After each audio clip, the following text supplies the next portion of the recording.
Hello guys and welcome to lesson number 2 dans laquelle je vous apprends à utiliser le présent ing, dit aussi de temps en temps le présent continu. Mais pour l'instant, for now, intro.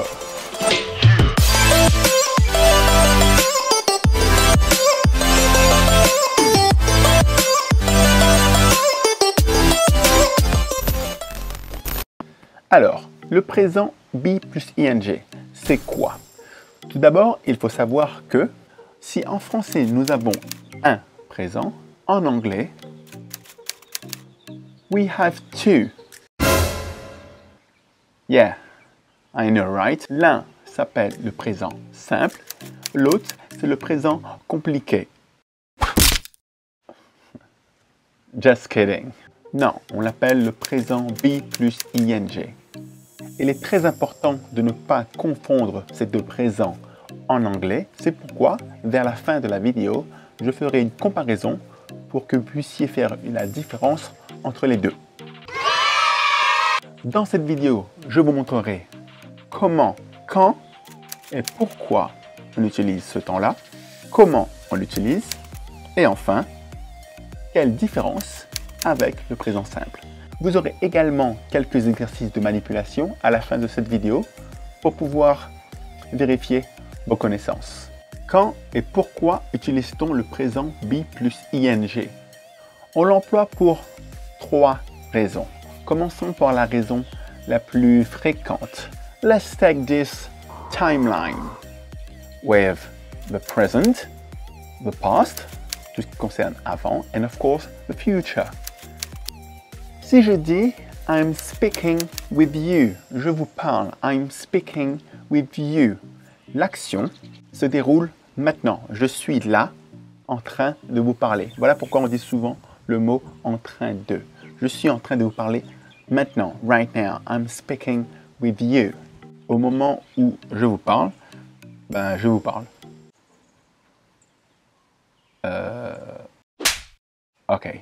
Souvent, pour traduire à l'oral, on utilisera l'expression « en train de ». Je suis en train de vous parler. Il est en train de jouer au football. Il est en train de s'amuser. Même si cette expression « en train de » reste à l'oral globalement correcte, je vous conseille de l'éviter à l'écrit. Utilisez simplement le présent simple. Exemple, I'm speaking with you. On dira « je vous parle ». He is playing football. Il joue au football. C'était donc la raison numéro 1. On utilise le présent be plus ing pour parler d'une action qui est en cours au moment où on parle. Avant de voir la raison numéro 2 et la raison numéro 3, voyons voir comment on construit le présent be plus ing. First, look for the verb dans la phrase « je vous parle ». Le verbe est bien « parler ». En anglais, ce dernier se dit « speak ». Maintenant, pour conjuguer ce verbe au présent be plus ing, retenez la chose suivante, il y a 2 éléments. Il faut 2 éléments. Si vous oubliez un des 2 éléments, la conjugaison ne sera tout simplement pas correcte. Le premier élément est le mot outil be au présent simple. Ok. Je sais que peut-être certains ont oublié comment conjuguer be au présent simple. Relax, chill. Voici donc la conjugaison de be au présent simple. Et ça, c'est un des éléments, une des deux parties pour conjuguer un verbe au présent be plus ing. Le deuxième élément, c'est que vous allez rajouter ing à la fin de votre verbe. Prenons un exemple avec une phrase à la forme affirmative. Nous allons donc bien sûr commencer par le sujet.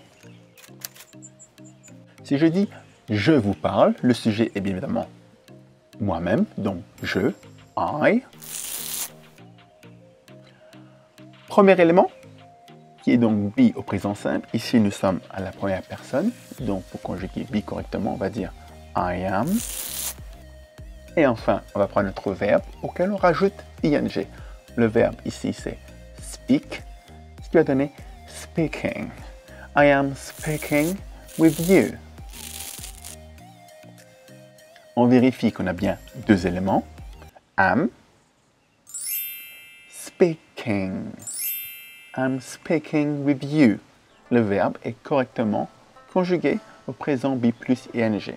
Et ici, cela veut dire que l'action est en cours au moment où je vous parle. Au moment où je vous parle, je vous parle. Prenons un deuxième exemple. Elle pleure. C'est-à-dire au moment où je vous parle, là, elle pleure. Quelqu'un pleure. The verb is here. Pleurer. In English, it's cry. On va donc rajouter nos deux éléments. Le premier, be au présent simple. Et le verbe au ing. Elle pleure va donc nous donner le sujet elle, she. Be au présent simple. She is. Et ensuite, on prend le verbe auquel on rajoute ing. Crying. Cry plus ing. She is crying. So, si je voulais dire il dort, c'est-à-dire au moment où je vous parle, il dort, j'aurais donc dit he is sleeping. Pour l'instant, la forme que nous avons vue est la forme affirmative du présent be plus ing. He is sleeping. Voyons maintenant la forme négative et la forme interrogative. Si vous voulez mettre la phrase à la forme négative, on va tout simplement rajouter not après le premier élément. Au lieu de dire he is sleeping, on va donc dire he is not sleeping. Concernant la forme interrogative, on va partir de la forme affirmative et on va inverser le premier élément et le mettre devant le sujet. On va prendre le premier élément et on va mettre avant le sujet. Ce qui va nous donner is he sleeping? On a donc ici une inversion, mais on a toujours deux éléments. One, two. One, two. One, two. Si vous dites he is sleep, c'est faux. Si vous dites he sleeping, c'est faux. He is sleeping. Maintenant que vous savez donc construire le présent be plus ing, voyons voir les deux autres raisons. La raison numéro 2 et la raison numéro 3. Reason number 2. Let's take this example. She's always complaining. She's always complaining. Elle se plaint toujours. Si je dis elle se plaint toujours, peut-être qu'elle n'est pas en train de le faire au moment où je parle, mais je sais qu'avant, c'est ce qu'elle faisait. Elle le faisait toujours. Peut-être qu'au moment où je parle, elle le fait encore, mais pas forcément. Mais ce que je sais, c'est qu'elle va sûrement le refaire à l'avenir. On utilise le présent be plus ing, ce n'est pas pour parler d'une action en cours, mais plutôt pour donner un avis négatif, pour mettre en avant une mauvaise habitude. She's always complaining.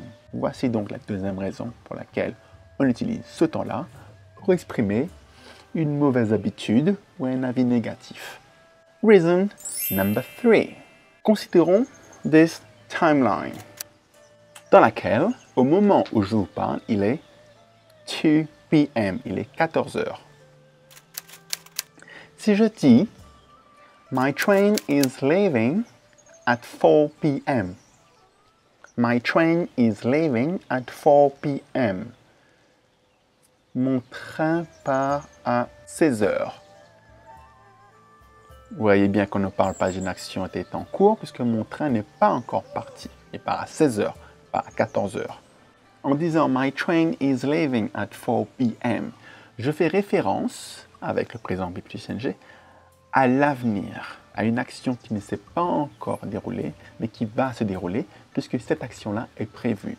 On parle donc d'une action qui est planifiée à l'avance. Et quand le présent be plus ing exprime justement, fait référence à l'avenir, vous avez souvent dans la phrase un indice temporel, comme ici, at 4 p.m., qui est donc un adverbe de temps qui vous donne des informations sur le moment où aura lieu l'action. Quand l'action va-t-elle se dérouler? L'action qui est déjà prévue. Let's recap. On a donc dit que le présent be plus ing est l'un des deux temps qu'on a en anglais avec le présent simple. On utilise le présent B plus ing dans 3 cas. Le premier cas, pour parler d'une action qui est en cours au moment où on parle, pour faire référence à une mauvaise habitude ou un avis négatif. Et enfin, pour faire référence à l'avenir, à quelque chose qui est déjà prévu. Ça peut être un projet, ça peut être un rendez-vous que vous avez déjà pris. On a également dit que le présent B plus ing comporte 2 éléments. Il faut absolument avoir les 2.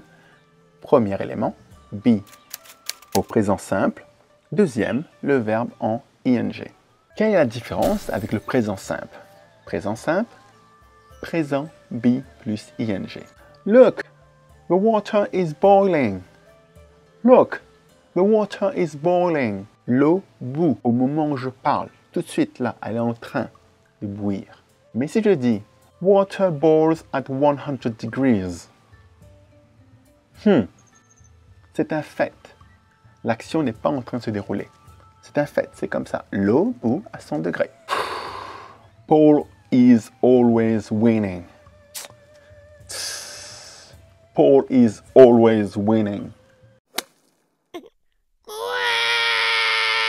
C'est une habitude qui m'irrite, qui m'embête, parce que j'aime gagner. But Paul is always winning. Maintenant, regardez ce qui se passe quand on parle avec le présent simple. Paul often wins his matches. Je fais donc ici référence à une habitude, sans pour autant y mettre un avis négatif. I'm leaving the house at 10 to 4 p.m. Donc je quitte la maison à 4h moins 10. Au moment où je parle, le fait que je quitte la maison à 4h moins 10 était déjà prévu. D'où l'emploi du présent be plus ing. Regardez maintenant ce qui se passe lorsqu'on utilise le présent simple. The bus departs at 4 p.m. Ici, je parle simplement de l'horaire habituel du bus. Alright, time to practice. On va s'entraîner à utiliser le présent be plus ing. Vous avez donc ici 4 phrases, A, B, C, D, et ici, les 3 cas dans lesquels on utilise le présent be plus ing. Je vais vous demander de numéroter les phrases selon le sens de be plus ing. Si vous pensez que A fait référence à une action en cours, vous mettez un 1. Si vous pensez que ça fait référence à une mauvaise habitude, vous mettez un 2, etc.